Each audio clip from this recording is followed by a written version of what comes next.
Imagemo. Imagemo. Imagemo. Imagemo. Imagemo. Imagemo. Imagemo. Imagemo.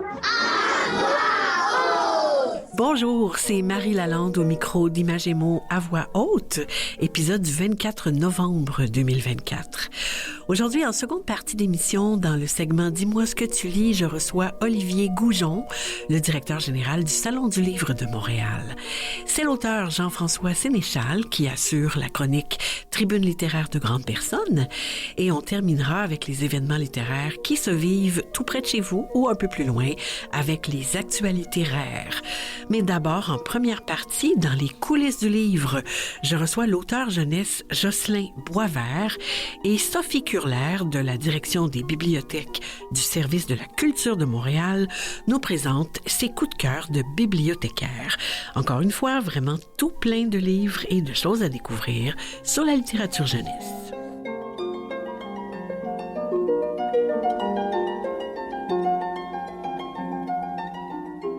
Dans les coulisses du livre. Dans les coulisses du livre, c'est le moment de l'émission où on rencontre des gens qui font les livres jeunesse. Je reçois maintenant avec grand plaisir l'auteur jeunesse Jocelyn Boisvert. Bonjour Jocelyn.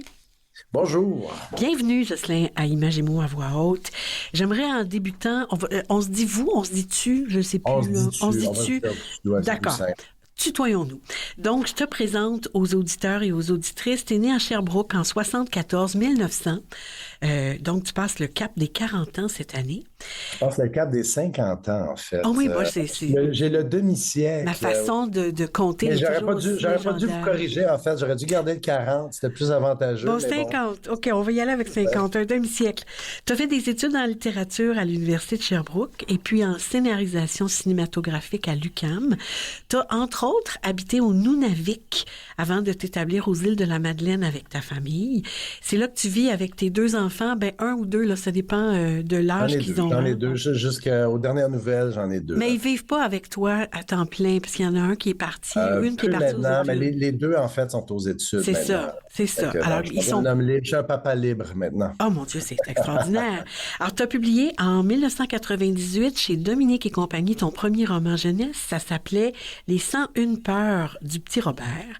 Et depuis, sont paru chez plusieurs éditeurs, plus de... Là, le nombre, c'est comme l'âge, hein, on s'entend pas. Oui, non, des fois, c'est 60. Même moi, le nombre, c'est pas clair, là, mais c'est beaucoup quand même. Ça varie de 60 à 94 selon les sources. Et c'est vraiment énorme, qu'importe. Ouais. En 2018, le Conseil des arts et des lettres du Québec t'a décerné le prix du créateur de l'année aux îles de la Madeleine. En 2017, tu as publié ton premier roman d'épouvante, Les Moustiques, qui était finaliste au prix littéraire du gouverneur général. L'épouvante, là, c'est un style qui colle depuis à ta peau d'auteur, qui fait ta popularité auprès des jeunes lecteurs. On peut dire que l'Halloween fait des heures supplémentaires grâce à toi. Qu'est-ce qui t'amuse dans ce genre d'écriture? C'est vrai que tu parles des moustiques, ça a vraiment été mon premier pas dans l'horreur. Puis après ça, j'ai vraiment, tu sais, c'est un livre sur les moustiques, puis j'aime bien à dire que ça m'a donné la piqûre de l'horreur. Puis, je pense que la pandémie a quand même contribué un peu à mon amour, mon affection pour l'horreur et tout. Puis c'est vrai qu'il y a un engouement chez les jeunes. Vraiment, c'est palpable. Et moi, j'adore ça, écrire l'horreur, là. C'est vraiment un grand plaisir. Puis c'est des peurs fondamentales. Tu sais, je veux dire, les histoires, là, pour quelle raison on ouvre un livre, dans le fond? C'est qu'on veut vivre des émotions qui sont fortes. Quand on va dans l'horreur, on va dans quelque chose de viscéral. Tu sais, on va... Et les jeunes ont de la difficulté, pas tous les jeunes, certains jeunes ont de la difficulté à ouvrir un livre et à lire. Ouais. Donc, je me dis, l'important, c'est de les faire lire. Tu sais, que ce soit de l'horreur, de la comédie, de la romance, n'importe quoi. S'ils se mettent des mots dans la tête, ben c'est déjà un pari réussi. Et moi, j'y trouve complètement mon compte. Tu sais, j'ai vraiment un énorme plaisir dans l'horreur de faire des situations vraiment effrayantes. Tu sais, de prendre des personnages que je fais aimer au lecteur, puis après ça, d'écrire des situations, les mettre dans des situations qu'on ne voudrait pas vivre. Ouais. Et après ça, moi, comme auteur, de dire, OK, mais maintenant, comment ils vont s'en sortir? C'est ça, le Je ne défi. suis pas dans l'horreur véritable. Je veux pas que personne fasse de cauchemar. Souvent, mon horreur va flirter un petit peu avec les histoires d'action. Il y a quand même beaucoup d'action dans mes... Action, suspense. Je l'ai dit tantôt, ta carrière est foisonnante, littéralement. Tu as beaucoup publié chez plusieurs éditeurs, La Courte Échelle dans la collection Noire, chez Soulière, chez Bayard, chez Dupuis en Belgique, chez Les Malins, chez Québec Amérique et chez Foulire. Je vais mettre le lien sur le site de l'émission vers leslibraires.ca là, pour que les auditeurs puissent voir tout ça. Il y en a tellement, moi je peux pas tous les mentionner ici. Tu mets souvent en scène des enfants, des jeunes qui vivent des situations qui sont souvent fantastiques, mais qui sont inspirés de réalisme. Très souvent, dans tes romans, il y a des animaux maléfiques, menaçants qui sont impliqués. Tu plonges les lecteurs dans des univers, des histoires haletantes, qu'on lit, qu'on regarde un film. On l'a dit tantôt, c'est toujours dans le suspense, l'action, puis souvent beaucoup d'humour.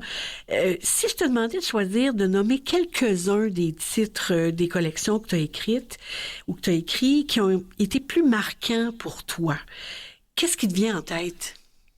Écoute, c'est vrai que j'en ai fait beaucoup. Hein. Puis, tu sais, on réalise pas à quel point on en a fait beaucoup parce qu'on est toujours dans le prochain projet. Mais des fois, quand je regarde tout ça, je suis comme un peu étonné moi-même. Fait que c'est une bonne question. C'est sûr qu'il faudrait que je cite les moustiques, tu sais, parce que les moustiques, c'était le début de mes premiers pas dans l'horreur. Fait que ça, c'est un incontournable. D'ailleurs, j'ai écrit la suite, petite nouvelle en primeur, et pas peaufinée encore, mais c'était à venir. C'est à venir, Oh, wow. exactement. J'ai adoré écrire la suite aussi, retrouver mes personnages. Faut que je parle de ma série Les héros de ma classe. Oui, ben Ça oui. aussi, c'est un incontournable parce qu'on parle de livres dont vous êtes les héros. Moi, j'ai pris une classe et j'ai fait un livre pour chaque élève de la classe. Il y a 12 garçons, 12 filles. Donc, c'est 24 romans que j'ai écrits, plus un 25e Pour le prof. Pour le prof, exactement. Ouais.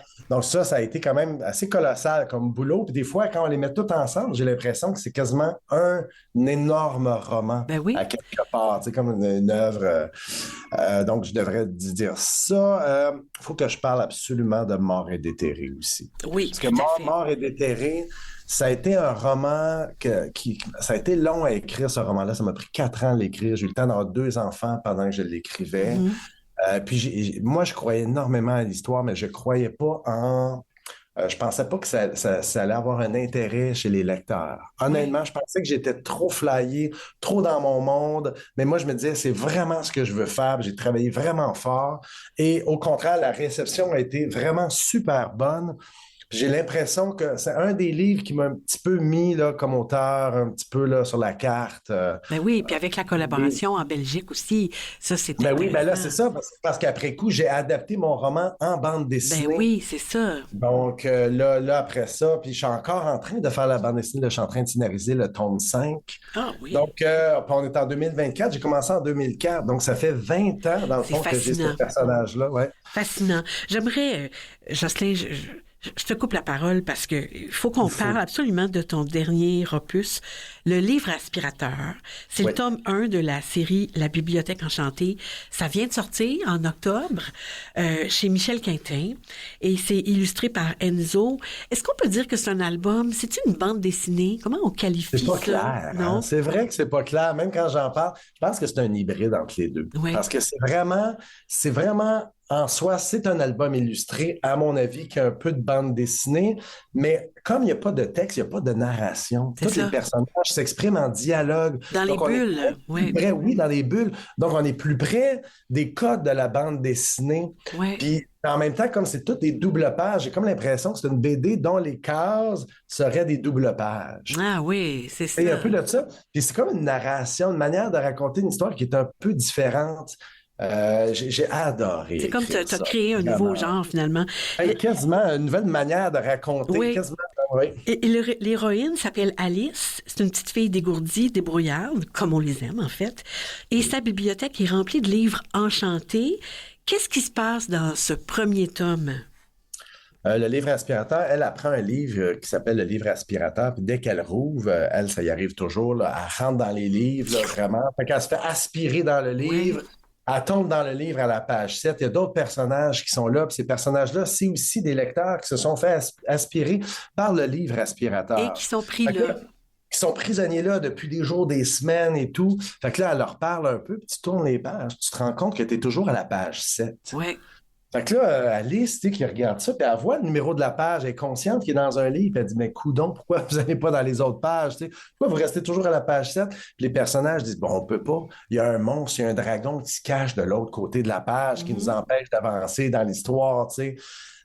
Donc, c'est un peu ça la prémisse de base du livre aspirateur. Puis Alice, elle a toujours plein d'idées, elle est très astucieuse, comme vous avez dit. Donc, elle va trouver une manière d'aller dans les autres pages, mais elle a besoin de se rendre à la dernière page. Si elle veut sortir du livre, C'est ben, ce tu qu'on sais, elle va souhaite. même- Ben oui. ben oui, ben elle va même frôler la mort carrément. Exactement. Parce que le dragon va même mettre le feu aux pages. Ouais, puis oui, oui. elle va lui faire la morale, elle va dire, mais t'es bien Qu'est-ce que innocent. tu fais là? Ben non, non, tu sais, c'est un livre, c'est du papier, tu peux pas mettre le feu Mais là-dedans. non. Donc, notre dragon, finalement, il est pas si méchant que ça. Non, non, il vire de bord. Tu as travaillé avec Enzo, l'illustrateur. Ouais. Comment ce choix-là s'est fait?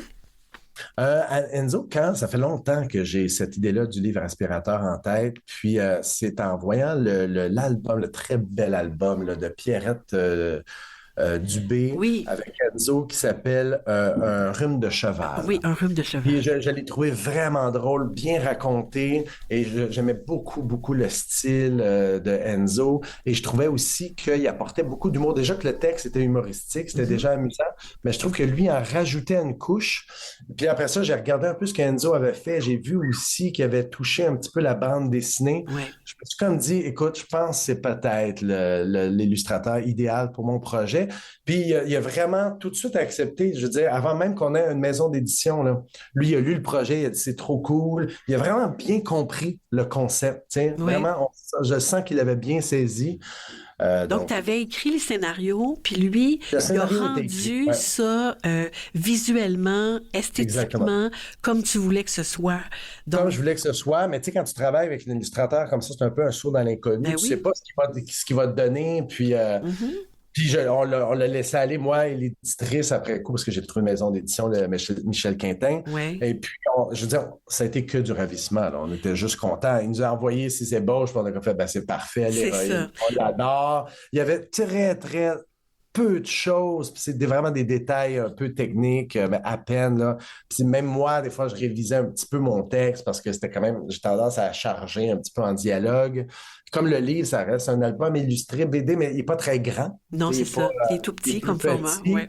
Donc, il fallait gérer un petit peu l'espace, mais ça s'est fait tout naturel. Et ça- on apprécie très facile. vraiment beaucoup.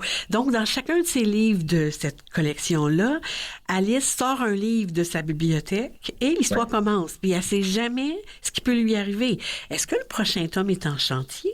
Le prochain tome, il est déjà écrit. Ah en fait. oui? Est-ce que Ouais. ça va être encore le même illustrateur? Exactement le même genre. C'est Alice qui prend un livre de sa bibliothèque. Là, ça va être le livre qui ne tenait qu'à un fil. Elle va voir un fil qui dépasse d'un livre. Elle rouvre le livre, il y a un fil qui rentre dans le livre. Elle va tirer sur le livre. Là, on va rentrer dans le livre. Il y a un héros dans mon histoire, vraiment. Là, il va voir que le fil, lui, il utilise le fil un peu comme une corde à linge. Il va tirer sur le fil. Alice va tomber dessus. Quelqu'un va dire « Hey, t'as assommé le héros. C'était le héros de l'histoire. » Finalement, ce qu'on va apprendre pour faire une histoire courte, c'est qu'il va devoir suivre le fil de l'histoire qui vont les mener de page en page. Ah, wow. Est-ce que, je me souviens pas si tu me l'as dit, est-ce que c'est toujours Enzo qui va illustrer ou on C'est pas change? Enzo. Non, c'est pas Enzo. On a décidé que... Oh, Ah, vous voyez, bonjour, je suis on est dans vraiment à une l'école. école. Hein, j'ai pas menti, je suis vraiment C'est ça. dans une école en ce moment. Oui, c'est bon. Non, c'est pas Enzo parce que, comme c'est une bibliothèque, les livres, c'est souvent des illustrateurs différents. Tu sais. OK. Donc, on trouvait ça intéressant qu'Alice, elle apprend un livre puis qu'il y a une facture visuelle qui soit différente. OK, on a hâte de lire ça. Dans certains, peut-être dans plusieurs des livres que tu as écrits, tu abordes le thème de la mort. Franchement, des fois même crûment. Pourquoi tu choisis d'écrire à propos de ce sujet-là? C'est quand même tabou dans notre société. Quand même un peu morbide, c'est quand même... Mais tu sais, moi, pour me stimuler, me donner des idées, ce qui m'inspire, je veux dire, la mort, c'est le grand mystère. On va tous mourir, on le sait. On sait que notre Ouais. temps est ici sur Terre. Et Seule des filles. justice ici-bas. Puis c'est difficile à accepter comme être humain. On développe une sensibilité, une certaine intelligence. On construit une vie. On sait que ça va avoir une fin. Je pense que moi, ces histoires-là, j'utilise la mort, mais c'est souvent pour mieux parler de la vie. Ah oui, Quand c'est même. intéressant. C'est une manière un peu de contrer la mort. C'est un peu un pied de nez que je fais à la grande faucheuse à quelque part, là, parce que c'est ma manière à moi de croire que peut-être que l'immortalité pourrait exister quand dans le fond, non, c'est ce qui nous attend. C'est ce qui rend la vie merveilleuse aussi. Tu sais. Exactement.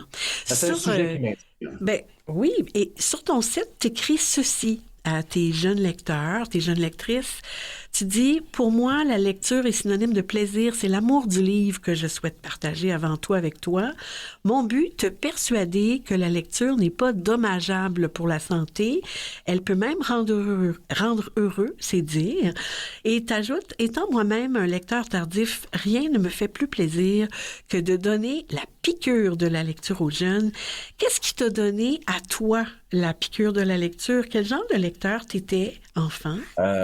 Écoute, moi, j'étais pas un très bon lecteur. J'étais plus un genre créatif. J'aimais pas vraiment la lecture. J'avais de la misère à me concentrer. Vraiment, moi, c'était au secondaire que j'ai commencé à aimer la lecture. Okay. Mais j'aimais beaucoup les histoires. C'est vraiment ça. Moi, le cinéma m'allumait énormément. Oui. Donc, c'est un roman, je peux le dire, là. C'est un roman de Raymond Plante, Le Dernier des raisins. Ah oui. Je suis tombé là-dessus. Puis ça a tellement eu un écho chez moi. J'avais plus l'impression de lire. Tu sais, je pense qu'un bon roman, c'est quand la lecture devient absolument pas un effort. Là. Tu rentres vraiment dans le livre. Et pour moi, ça a été vraiment une révélation. J'ai comme fait, OK, ça peut être ça, la lecture. Ça peut être aussi bien que le cinéma, sinon mieux. Oui. Parce que là, on rentre dans mon fort intérieur à moi. C'est moi le cinéaste, à quelque part, dans la lecture. C'est ça. C'est moi qui ai fait les images. Donc, ça a été le déclencheur. D'accord. Puis qu'est-ce qui mijote d'autre dans ta marmite d'auteur? Tu en as parlé un petit peu précédemment. Qu'est-ce qu'on pourrait lire bientôt de Jocelyn Boisvert? Il y a pas mal de choses. Hein. Il y a pas mal de titres. Là, j'ai ma série Les super-héros de ma famille. J'ai déjà 2 titres qui sont en préparation. Je fais un livre pour chaque membre de la famille. Oui. J'ai parlé de la suite des Moustiques. Je vais publier aussi une série dans la maison d'édition La Bagnole. Oui. Et ça va être il va y avoir au moins 3 romans. Ça, j'ai bien hâte de faire ça. On va aussi faire un 4e opus pour la Ligue des Pas-Si Champions.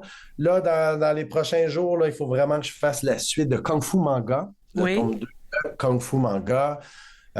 Écoutez, puis il y a plusieurs autres choses. J'ai des albums illustrés aussi qui vont sortir chez Les Malins et à La Bagnole.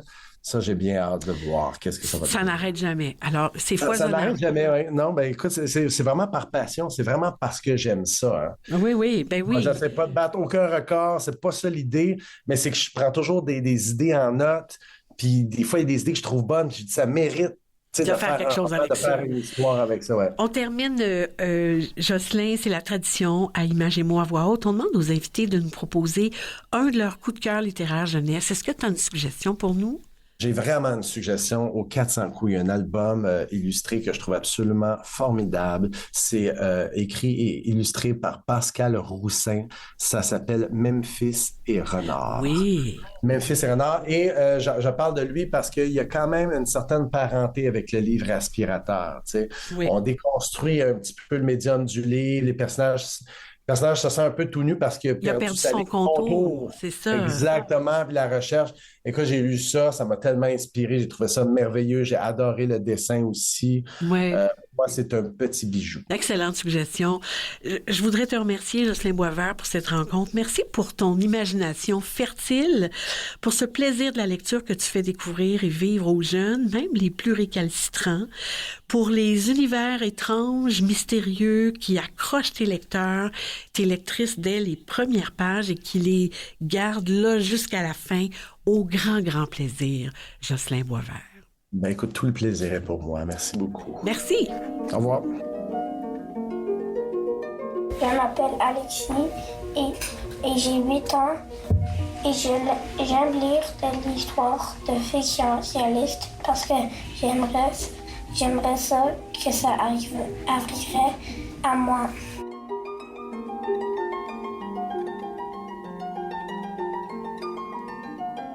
Allô, je m'appelle Jaina, j'ai 7 ans, je sais maintenant comment écrire des histoires réalistes.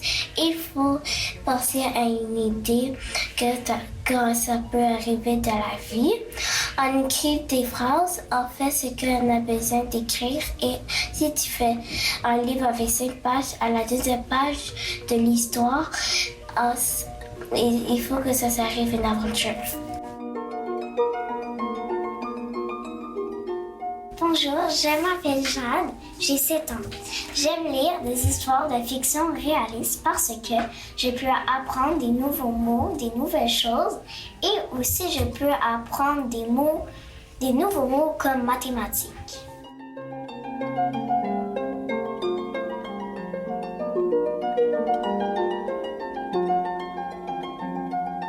Coup de cœur de bibliothécaire. Bonjour, Sophie Curler. Bonjour, Marie Lalande. On reprend aujourd'hui notre collaboration débutée l'an dernier.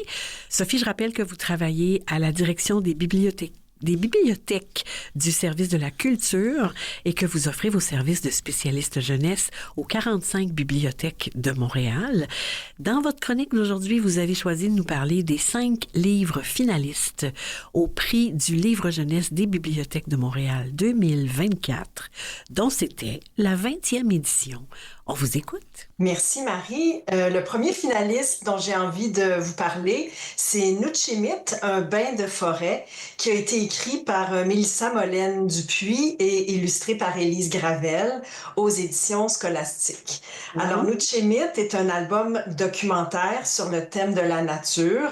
Il est drôle, abondant dans les détails et très accessible pour aborder cette thématique. La lecture, elle est fluide, remplie de détails. Elle permet de se plonger dans ce livre par petits bouts ou dans son entièreté. Et grâce à leur riche expérience, l'auteur Inou Mélissa Molène-Dupuis et l'illustratrice Élise Gravel proposent un ouvrage magnifique pour s'imprégner de la culture des peuples autochtones. Ah, c'est formidable. C'est un très, très bon livre. Oui. Le deuxième titre finaliste, c'est Le dessin trop mignon de Roxane Brouillard au texte et Caton, qu'on connaît très bien, la célèbre BDiste, donc qui a illustré Le dessin trop mignon. C'est aux éditions Fonfon. Alors Roxane nous avait surpris en 2020 avec son premier album très inusité, Mon chien banane. Elle revient donc avec Le dessin trop mignon, qui est plus léger et très ludique. Mais comme ses précédents albums, Roxane touche une thématique très absurde. Et cette fois, c'est l'histoire de Martin qui, durant son cours de maths, pour se distraire, va dessiner le dessin le plus mignon. C'est un album qui ne manquera pas de faire pleurer de rire les 7 à 77 ans. Oui, puis on les entend, les enfants, quand on leur lit ce livre-là, hein, ils font « Oh! » C'est très, très drôle. C'est mignon, mignon comme tout. Ouais. Le troisième titre finaliste, c'est Je t'écris de mon lit par Maude Neveu-Villeneuve au texte et les illustrations sont de Agathe Bray-Bourret aux éditions Les 400 coups.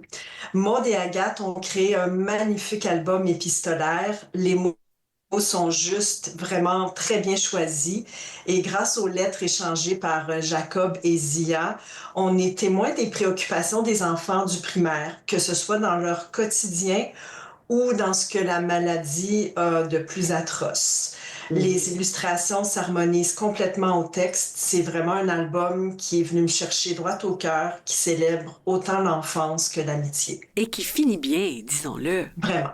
L'avant-dernier titre, c'est la célèbre Orbi au texte et aux illustrations, Le tiroir des bas tout seul, toujours aux 400 coups.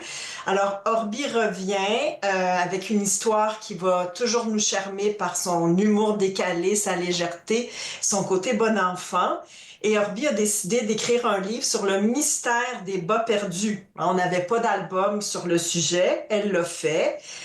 Donc, en suivant les enquêtes de Madeleine et de Louis, vous allez rire, sourire et peut-être découvrir où se cachent ces fameuses chaussettes qu'on ne trouve jamais.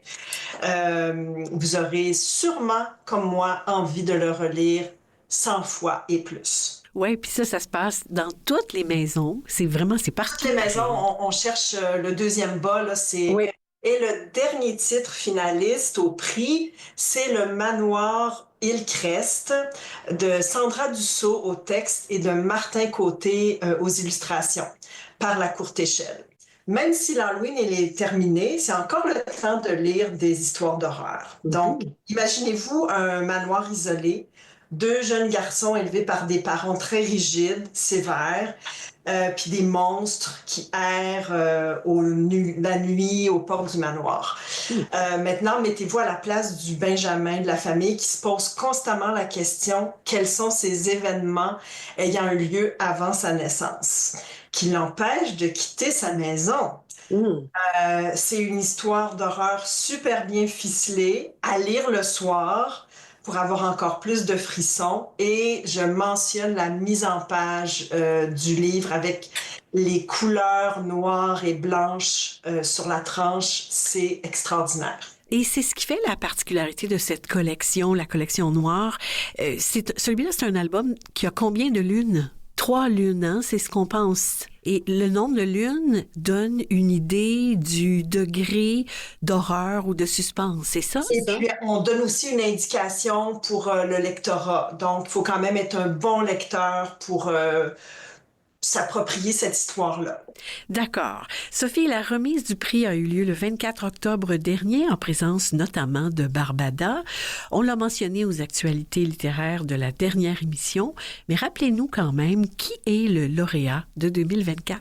Oui, roulement de tambour. Alors, c'est les belles Roxane Brouillard et Caton avec le dessin trop mignon aux éditions Fonfon. Et j'invite tous nos auditeurs et auditrices à venir se procurer le livre dans les magnifiques bibliothèques de Montréal. Invitation reçue. Bravo aux 2 lauréates et bravo aux finalistes parce que c'était 5 livres vraiment très intéressants. Merci pour ces suggestions. On pourra trouver toutes les références sur le site de l'émission. Je vous remercie, Sophie Curler. Au plaisir de vous retrouver pour votre prochaine chronique en mai prochain. À bientôt, Marie. Merci. Au revoir. Au revoir.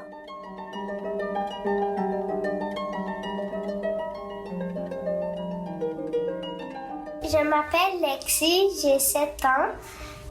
J'ai aimé ce livre, c'est La Ruelle, parce que c'est un livre de fiction réaliste.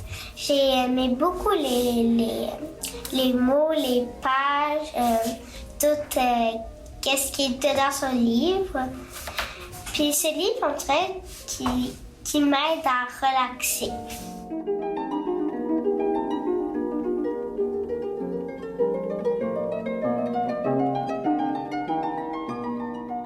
Restez avec nous.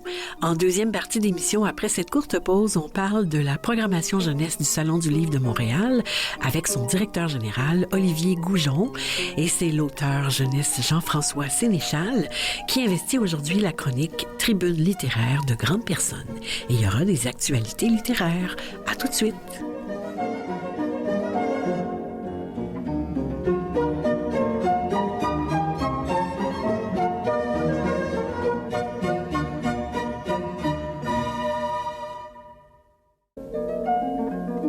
Bienvenue à cette seconde partie d'Images et mots à voix haute.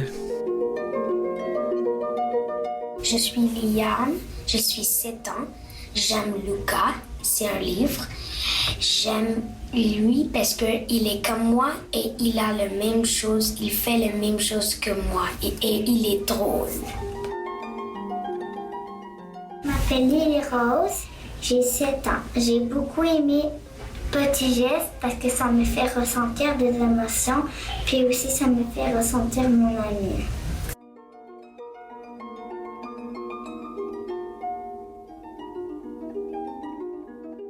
Mon nom c'est Laurélie, j'ai 7 ans.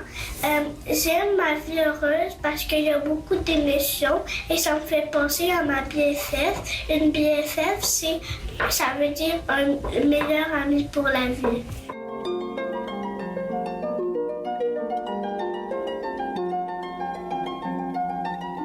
Dis-moi ce que tu lis. Dis-moi ce que tu lis aujourd'hui. On parle d'un événement fabuleux, un moment et un lieu où la littérature prend une place de choix, le Salon du livre de Montréal.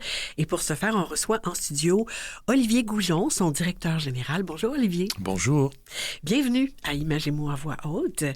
Olivier, on vous propose un défi de taille, c'est-à-dire présenter ce que le Salon du livre offre au public jeunesse en moins de 13 minutes. Alors, on va commencer par le début, la base. Le Salon du livre de Montréal, édition 2024. C'est où? C'est quand? Combien ça coûte? Puis comment les parents, les enseignants, les jeunes devraient-ils s'y préparer? Alors, effectivement, c'est un défi, mais on va essayer de le relever. Mais je pense que vous allez tous et toutes m'aider à relever ce défi. Si on n'a pas le temps de tout dire, la meilleure façon, ça va être de venir constater sur place. Alors, c'est quand? C'est du 27 novembre au 1er décembre au Palais des Congrès de Montréal, en plein cœur du centre-ville de Montréal, accessible en métro. Oui. Métro Place d'Armes. Je recommande à toutes les personnes de venir en métro. C'est la meilleure façon pour y venir. Et on sort du métro, même pas besoin de sortir dehors. Et puis, le salon du livre de Montréal est là pour vous accueillir en famille, entre amis. C'est donc du mercredi au dimanche. Les journées de semaine sont les journées où il y a un petit peu moins de monde en soirée. Je recommande, puis on pourra en parler, mais en plus, on a une super offre après l'école pour venir avec ses enfants après l'école au salon. Et sinon, la fin de semaine, évidemment, c'est extraordinaire. C'est une belle sortie en famille, mais là, il faut s'attendre à ce qu'il y ait plus de monde. Le coût, c'est tout petit, c'est 13 $ le billet, mais il y a toutes sortes d'offres. Si vous êtes abonné à la Bibliothèque de Montréal, aux Bibliothèques de Montréal, à BANQ, vous pouvez entrer gratuitement. Et Marie, l'élément le plus intéressant, c'est que les enfants de moins de 18 ans entrent gratuitement en semaine. Et la fin de semaine, ce sont les enfants de moins de 13 ans qui entrent gratuitement. Donc vraiment, pour les enfants, il faut venir. C'est accessible. Exactement. C'est très accessible et c'est une de nos valeurs et d'essayer de rendre cet événement-là le plus accessible. Si on pouvait le faire gratuit pour tout le monde, on le ferait. C'est un événement d'envergure, c'est pas possible, mais on a toutes sortes de mesures pour accueillir les familles et les enfants. Et c'est très apprécié. La programmation est foisonnante. Il y a des séances de dédicaces, des ateliers, des conférences, des tables rondes, des rencontres avec des créateurs, des heures du conte, etc. On rappelle l'adresse sur le web, donc www.salondulivre de Montréal en un seul mot, sans accent.com. Comment faire des choix judicieux avant d'arriver et une fois sur place? Ben, en fait, ce qui est intéressant avec le Salon du livre de Montréal, c'est qu'on réussit, bon an, mal an, à vraiment toucher une très grande pluralité de public. Moi, j'aime bien dire que le salon, c'est vraiment de 0 à 100 ans. Et il y a vraiment un espace pour les tout-petits jusqu'à... Puis là, on va avoir le prix Jeannette Bertrand cette année. Jeannette Bertrand qui va avoir 100 ans. Donc, c'est vraiment représentatif du salon. Et c'est le salon de tous les livres. Donc, il y en a vraiment pour tous les goûts. Alors, effectivement, pour choisir, la meilleure façon, c'est d'aller en ligne et de se faire son parcours à travers le site. Et il y a une application qui s'appelle Mon Salon et c'est vraiment la meilleure façon. Mais si vous n'avez pas le temps, à ce moment-là, il s'agit de venir et de déambuler, d'accepter de découvrir sur place. Et je peux vous garantir que vous allez rencontrer toutes sortes de moments magiques et vous allez avoir toutes sortes de belles expériences. C'est vrai, puis c'est vraiment ça, hein, la magie du salon. Pour les élèves du primaire et les étudiants du secondaire accompagnés de leurs enseignants, de leurs enseignantes, vous en avez parlé tout à l'heure, il y a les matinées scolaires, 27, 28, 29 novembre. Comment ça fonctionne? Est-ce qu'ils doivent s'inscrire avant ou est-ce qu'ils devaient le faire avant?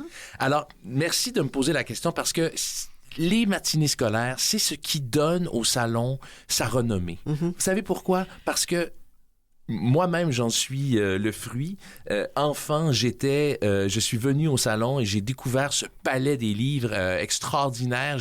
Je me souviens courir dans les allées. J'avais dans ma poche un 10 $ et je pouvais acheter peut-être 5 à l'époque. Là, aujourd'hui, on donne aux enfants un petit peu plus, mais et je pouvais acheter un livre moi-même. Donc, c'était un acte d'achat autonome, parfois le premier. Et il y a quelque chose de magique. Donc, c'était vraiment une expérience extraordinaire et c'est 20 000 jeunes qu'on accueille. Et malheureusement, c'est énorme. c'est énorme. C'est vraiment 20 000 jeunes sur 3 jours. Et malheureusement, il n'y a pas de place pour tout le monde. Donc, les billets partent très, très vite. Ouais. C'est gratuit. Hein, on les accueille gratuitement. Et alors, qu'est-ce on cherche d'autres mesures pour accueillir justement les enfants qui peuvent pas venir avec leur école. L'année dernière, il y a eu la grève. Oui. La grève a permis à plein de parents de venir avec leurs enfants. Ils ont découvert le salon. Ils se sont rendus compte que leurs enfants connaissaient les autrices et les auteurs. Ils ont dit, tu connais ce livre-là, comment ça se fait? Et eux-mêmes, ils y ont pris goût. Alors, cette année, Marie, il y aura les matinées scolaires. Ouais. Donc, les enfants qui peuvent venir avec leur école, tant mieux. Mais pour tous les autres, venez après l'école. Venez avec vos enfants après l'école parce que du mercredi au vendredi, à partir de 15 heures, ce sera gratuit pour le premier accompagnateur OK. qui va venir avec un enfant.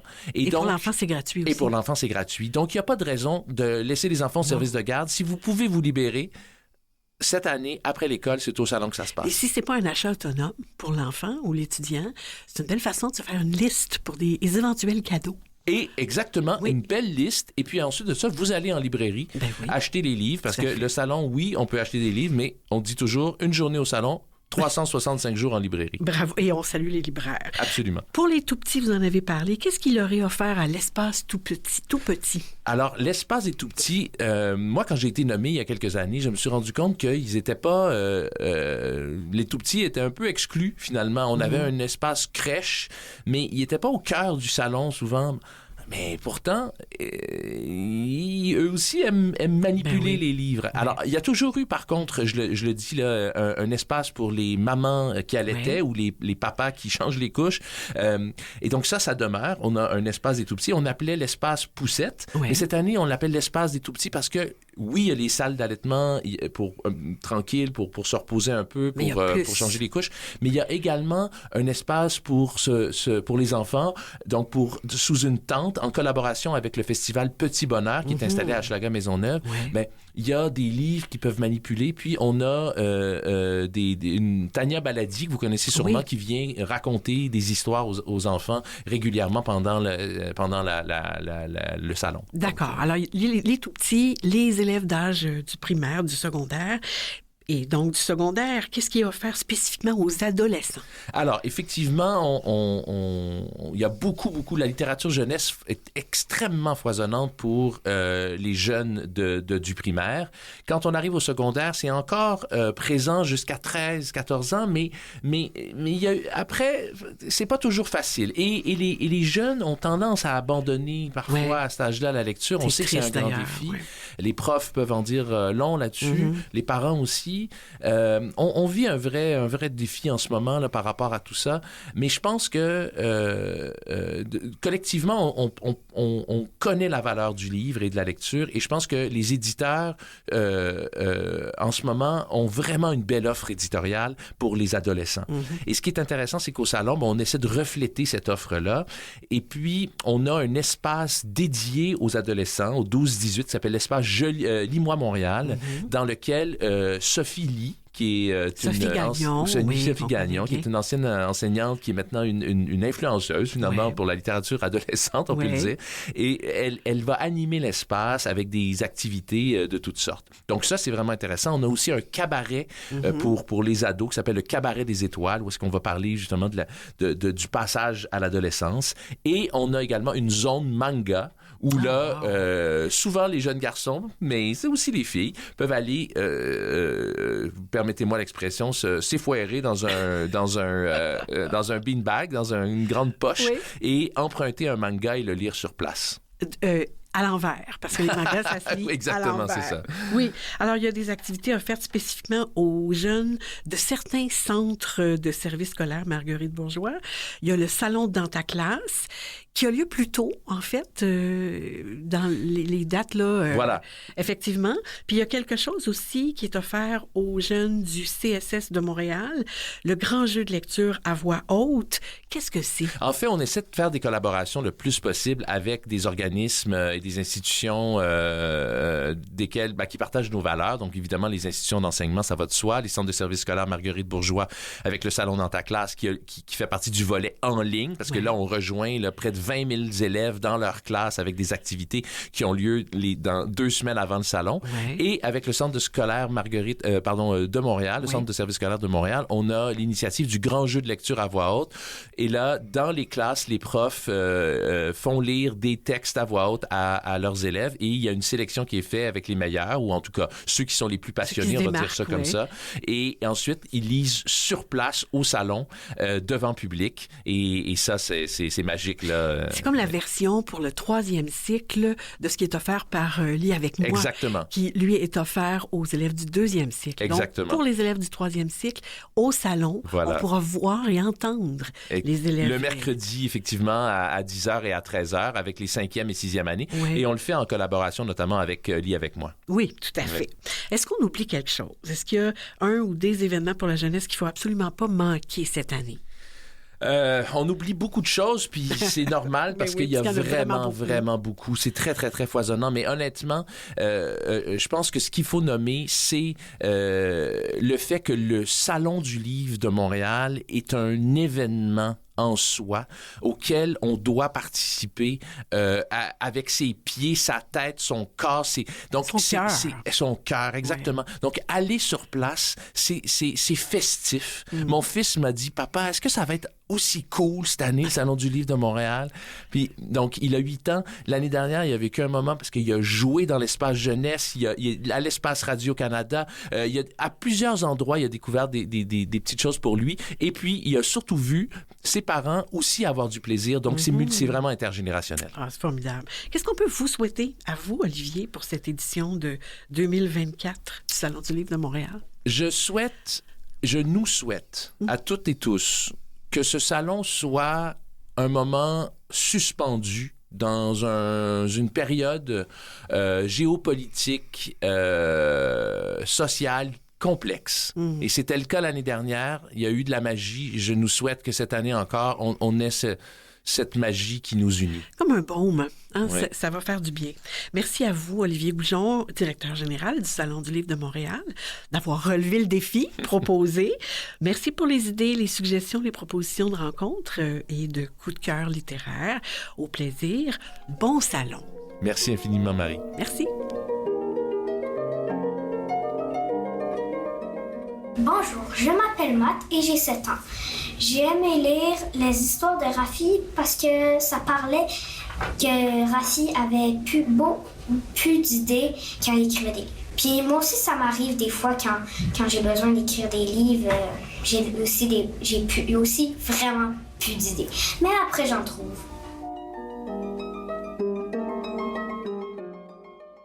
Je m'appelle Mickaël, j'ai 7 ans. J'aime lire des livres parce que ça me rend heureux. Bonjour, je m'appelle Noah et j'aime écrire de la fiction réaliste parce que ça permet d'écrire plus et aussi parce que on sait plus de choses à propos de ce thème.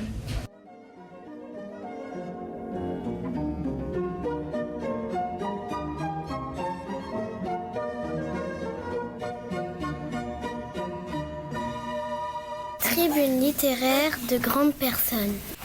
Tout au long de la saison, des créateurs, des créatrices du monde littéraire assurent tour à tour cette chronique.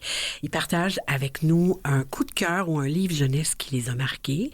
Aujourd'hui, c'est l'auteur jeunesse Jean-François Sénéchal qui investit cette tribune littéraire. Bonjour Jean-François. Bonjour. Je vous présente rapidement. Jean-François, vous êtes l'auteur notamment de la trilogie Chris, Le boulevard, Au carrefour et les avenues, les avenues évidemment, Feu, 3 fois ma vie et des albums Colette n'a besoin de personne et Je voudrais te dire. Oui. Vous êtes né au milieu des livres, vos 2 parents étaient enseignants, ça c'est la joie pour certains, le désespoir pour d'autres. Jean-François, on vous écoute. Merci Marie. Alors j'aimerais vous présenter un livre que j'ai adoré, un vrai coup de cœur, comme il ne m'en arrive pas si souvent. Un livre que j'aurais aimé écrire moi-même et qui donc fait maintenant partie de ceux que je ne pourrai jamais écrire. Il s'agit de L'Inoubliable de Lou Beauchesne, publié chez La Courte Échelle en 2023. J'ai eu la chance de le lire en tant que juré du prix du gouverneur général, volet texte jeunesse, et je suis heureux de rappeler qu'il a été lauréat cette année-là. Ouais. Le livre a aussi été finaliste au prix Alvin Bellil, en plus de recevoir des éloges de toutes parts. Je ne suis donc pas le seul à avoir aimé ce livre, qui est selon moi un incontournable de la littérature jeunesse. Tout à fait. Et que je vous encourage bien sûr à lire tous. Toutes. Mais de quoi parle donc cette œuvre magnifique? De deuil, de résilience, de guérison, d'amitié, d'amour, de vie familiale. D'écriture aussi, puisque le livre consiste en une série de lettres que l'héroïne écrit à sa sœur décédée à la naissance. Des lettres pour exorciser sa peine de ne l'avoir jamais connue, mais aussi pour mieux nommer les effets que ce décès a eu sur sa famille, en particulier la séparation de ses parents. Avec ces lettres, Mimi tente de faire la paix avec son passé, de s'en libérer pour mieux affronter les épreuves du présent. La petite Linou, sa sœur disparue, devient celle à qui Mimi confie son quotidien, ses épreuves, ses questionnements, ses doutes. Le propos est touchant, comme vous pouvez vous en douter, parfois bouleversant, mais ce qui fait selon moi la grande force du livre, c'est la narration de Mimi elle-même. Ce personnage attachant, plein de vivacité et d'aplomb, qui observe, qui réfléchit, qui réagit aux événements et qui s'engage dans le monde pour mieux y trouver sa place. C'est une jeune adolescente de 13 ans, à la fois candide et lucide, dont les mots émeuvent autant qu'ils font sourire, sans jamais tomber dans le pathos ou le mélodrame. Et lorsque Mimi parvient enfin à dire adieu à sa sœur, au terme d'un été de confidence, d'expérience et de choix nouveaux, c'est pour s'en trouver grandie, plus forte, plus confiante, plus sereine.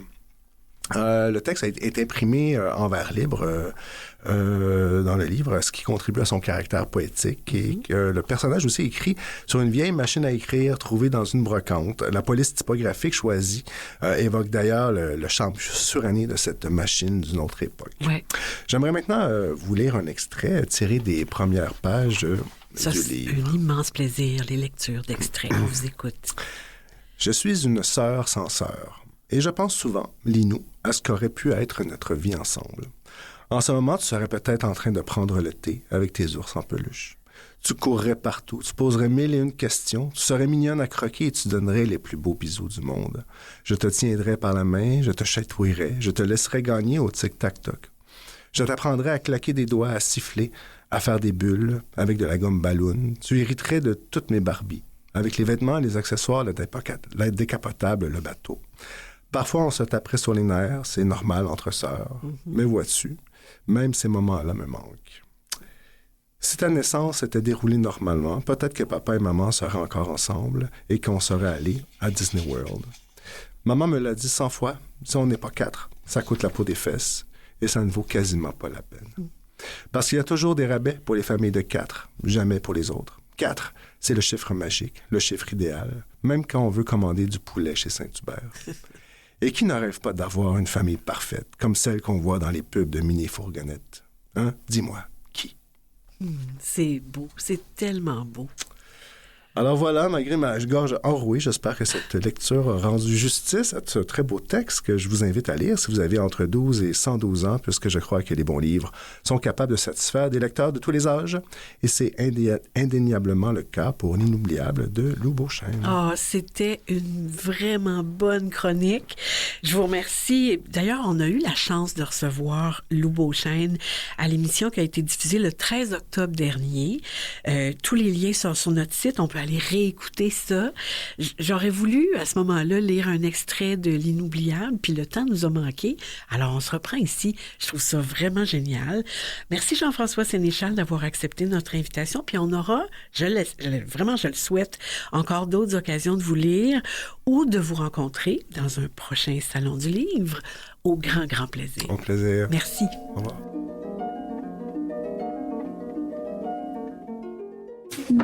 Je m'appelle Morgane, j'ai 8 ans et demi, puis j'aime beaucoup les bandes dessinées, puis dans les bandes dessinées, j'aime plus les agents. Il y a plusieurs univers, puis c'est le fun, parce que tu as plusieurs univers que tu peux comprendre qu'est-ce qu'il veut dire. Je m'appelle Ilias, j'ai 7 ans. J'aime les mangas parce qu'il y a de l'action et des combats. Les actuels littéraires. D'autres D'autres idées de lecture et de sorties littéraires. Sur le site de l'émission, on vous met tous les liens vers les événements et les activités mentionnées. Dimanche prochain, le 1er décembre, à Marie raconte, je lis Blanche comme un drap de Chloé Varin et Rémi Allen, publié chez Fonfon. C'est un récit réconfortant sur l'affirmation de soi. La petite fille de cette histoire se sent invisible. Ses parents sont pris dans leurs activités d'adultes jusqu'à ce qu'elle fasse une rencontre déterminante avec le chien Canaille. On écoute un extrait. Canaille, qui est là, comme si elle n'attendait que moi, avec sa fourrure qu'on dirait aussi douce qu'un tapis de mousse. Canaille, qui me fait sentir que j'existe, avec sa queue qui s'agite au rythme d'une chanson triste. La chienne est assise dans la neige, à l'endroit où Blanche l'a laissée, derrière la clôture, quelques os plantés dans la neige autour d'elle. Le drap de Blanche encore entre ses dents. Elle attend Blanche. On en a parlé plus tôt avec Olivier Goujon, le directeur général de l'événement. Du 27 novembre au 1er décembre se tient la 47e édition du Salon du livre de Montréal au Palais des Congrès. On surveille entre autres les activités qui se tiennent à l'espace jeunesse, l'espace des tout-petits et l'espace ado Limois Montréal. Pour tout savoir sur la programmation jeunesse du Salon du livre de Montréal, le lien est sur notre site. Les lauréats des prix littéraires du gouverneur général de 2024 sont, dans la catégorie littérature jeunesse texte, Une bulle en dehors du temps de Stéphanie Meunier, édité chez Leméac. Et dans la catégorie littérature jeunesse, livres illustrés, Le premier arbre de Noël, un conte Innu d'Ovie Lafontaine, illustré par Charlotte Parent, des éditions de La Pastèque. Bravo et félicitations à tous les finalistes.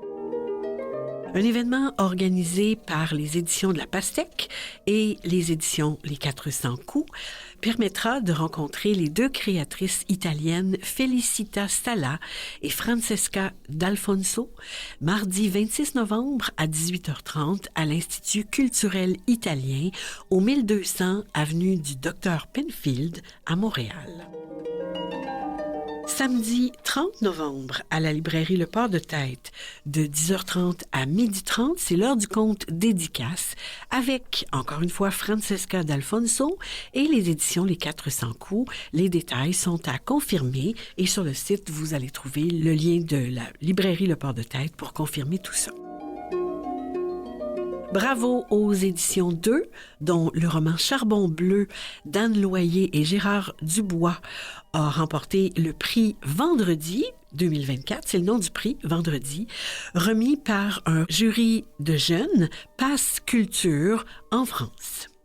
Félicitations également aux lauréates Christine Beaulieu, qui est l'autrice, et l'illustratrice Caroline Lavergne, puisque leur livre « Les saumons de la métisse » a remporté le prix TD de la littérature canadienne pour l'enfance et la jeunesse.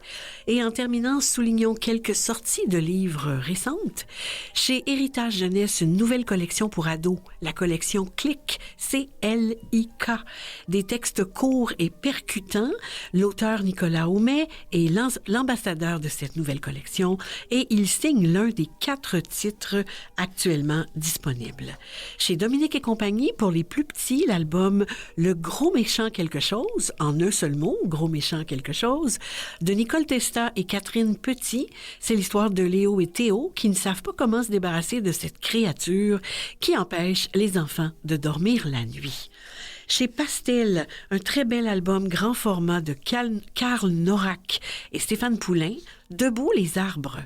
Zad, le sanglier, adore les arbres, mais pas les hommes, car il coupe les troncs sans réfléchir. Un jour, il découvre que la société immobilière des 4 frères Grande Mallette envisage de raser la forêt. Chez Kaléidoscope, un autre très grand format, l'album Chez nous de Mark Jensen. Moon, l'extraterrestre, pose son vaisseau sur la Terre et rencontre Ava. Ensemble, ils partent à la découverte des merveilles du monde. Aux éditions de Lisatis, 2 nouveautés, La grande évasion de Roquette, d'après une histoire vraie, de José Dupuis et Camille Lavoie. Roquette, c'est une poule courageuse qui vit comme des milliers de poules pondeuses dans un poulailler industriel confiné dans une cage sans fenêtre, et elle n'a qu'un souhait, s'évader. Et le documentaire Les feuilles qui parlent, la petite histoire du livre de Richard Adam et France Desmarais, illustré par Julien Roudot. C'est un documentaire qui raconte évidemment l'histoire du livre, une mine d'or de découvertes. Pour les plus jeunes, les 2 albums aux 400 coups, La cape d'Émile de Catherine Buquet et Dominique Hiel. Émile adore sa cape, elle le suit depuis toujours. Et le jour où sa maman décrète que son vêtement adoré est trop petit et prêt à passer dans les mains de sa petite sœur, c'est la panique. Il y a aussi Le nerf de la guerre, Dylan Brenman et Guilherme Karsten. Conflit, querelle, c'est si vite arrivé. Pour les animaux comme pour les humains, les situations peuvent s'envenimer rapidement, prendre des proportions inattendues, et le ton est humoristique et léger. Pour les adolescents, chez Boomerang vient de sortir le 3e tome de la trilogie Maléfice, L'affrontement de Pénélope Jolicoeur, un roman avec 3 adolescentes dont les familles cachent de lourds secrets impliquant des forces du mal. Voilà, c'est tout pour aujourd'hui. Je remercie les invités et les collaborateurs, l'auteur pour la jeunesse Jocelyn Boisvert, la bibliothécaire Sophie Curler, Olivier Goujon, directeur général du Salon du Livre de Montréal, l'auteur Jean-François Sénéchal pour la tribune littéraire d'aujourd'hui, Michel Brûlé pour le soutien à la recherche, Mathieu Tessier en régie au montage et à la mise en onde, et Jean-Sébastien Laliberté, chef diffusion technique. Je vous souhaite des lectures captivantes et on se retrouve dans 2 semaines.